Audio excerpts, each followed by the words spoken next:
My name is Denise Coogan, and I'm Manager of Safety and Environmental Compliance for Subaru of Indiana Automotive.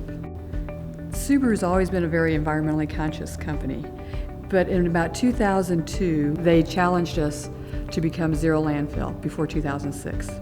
I remember back in the early 90s reading about zero landfill, and I would read that and I think, that's just impossible. We had already said yes, so we just started down that path. How do you get from the one small environmental team and this one directive to 3,700 people that are in this facility and 3.8 million square feet and 832 acres? How do you do that? And our associates understand their process so intimately. They have such an intimate knowledge of what they're doing. So we went to them and we asked them, okay, in your process, what would you do to reduce some of this waste? We've also expanded this out to our suppliers, so it's just such a wonderful synergy.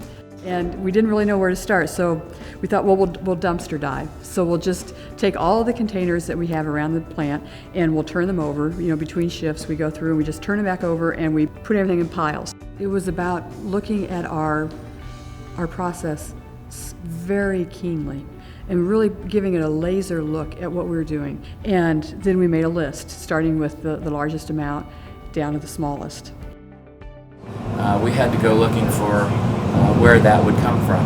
And of course, steel being our largest commodity here, we did find one point of where we thought we could improve, and that was in the outer edges of the blanks. And so then we went out and connected with people outside. We used Heritage Interactive Services. But then we got to our cardboard.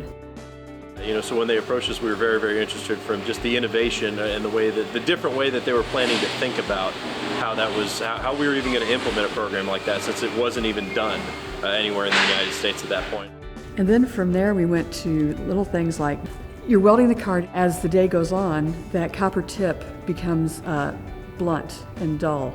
So the gentlemen in the body shop got together and they developed, it's like a big pencil sharpener, and then it can be reused over and over until it gets too little. We've gone from buying several thousand copper tips a month to buying a few hundred a month. Well, here we have all the styrofoam. It's like shipping air when you ship it back to the recycler, but it's so light that any money that you can possibly get back from recycling that styrofoam goes for the transportation of it. This is one of the styrofoam containers that we use online. This particular one houses the spark plugs that goes into our engine. We have a system with a label that goes on the styrofoam only. This shows how many trips it's made to Japan and back. So we just kept crisscrossing until we get up to 20 uses before we run out of room on the sticker, and we're just going to put a new sticker over it if it's still in good shape. We had to have a very accurate way to measure what we were generating, what we were throwing away. Now we can generate a report every month for our managers that say, you're responsible for this set of XY locations, this is your section, and these XY locations have had waste generated at them, and here's what they were generated. As we got closer and closer to zero landfill, and we could see it developing, and now we're looking at, wow, this is a reality, this could really, I think we're getting close, it was getting very exciting.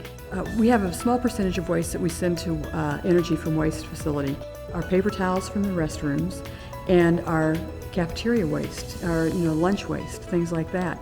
And we thought, well, we could compost this, and we give it to our associates to use for their gardens. There's just a few things that you just can't recycle. We send that to Covanta Energy Services in Indianapolis, and they'll take it and they will burn it in their boilers, generate steam that turns the turbines that powers downtown Indianapolis. And it's not just our waste, of course, we don't generate that much, but waste is a material that hasn't found its use yet. So you just have to find a use for it. It was on May 4th, 2004, and Becky at the time was working in environmental, and she was getting the paperwork together, and I was sitting at my desk, and she says, hey, this is going to be the last time we have to do this.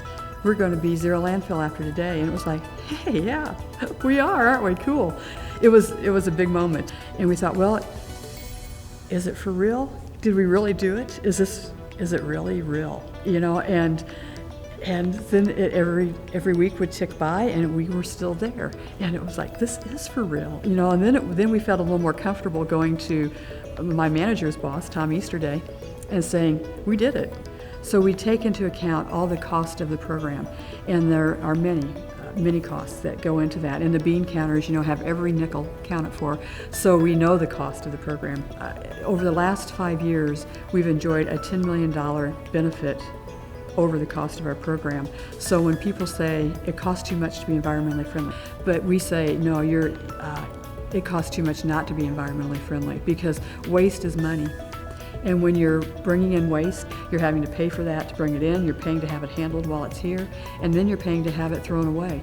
You can't get a real high from this because it's fun, but it is actually true.